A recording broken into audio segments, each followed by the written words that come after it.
মহাদেব সাহার প্রেমের কবিতা। আমাদের সেই কথোপকথন, সেই বাক্যালাপগুলো টেপ করে রাখলে পৃথিবীর যে কোনো গীতি কবিতার শ্রেষ্ঠ সংকলন হতে পারত। হয়তো আজ তার কিছুই মনে নেই।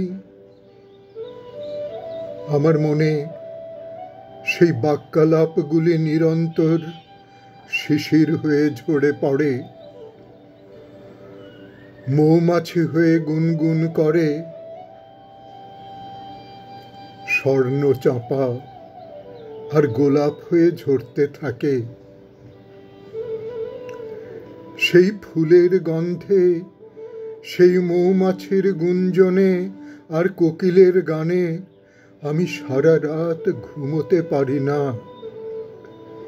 নিঃশ্বাস ফেলতে পারি না। আমাদের সেই কথোপকথন, সেই বাক্যালাপগুলি আমার বুকের মধ্যে দক্ষিণ আমেরিকার সমস্ত সোনার খনির চেয়েও বড় স্বর্ণ খনি হয়ে আছে। আমি জানি এই বাক্যালাপগুলি প্রথিত করলে পৃথিবীর একটি শ্রেষ্ঠ প্রেমের কবিতা হতে পারত। সেই সব বাক্যালাপ এক একটি হীরক খণ্ড হয়ে আছে। জলপ্রপাতের সঙ্গীত মূর্ছনা হয়ে আছে।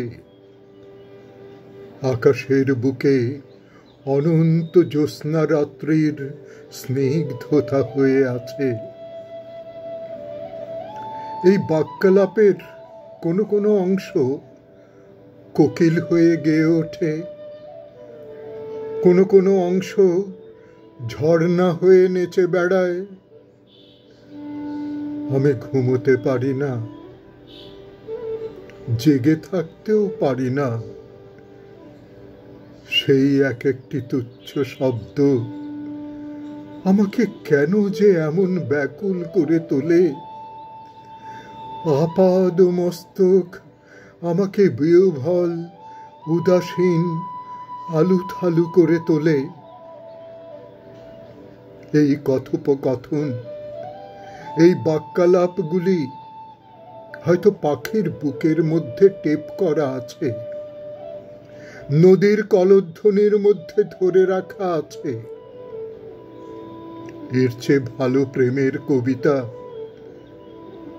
আর কি কখনো লেখা হবে?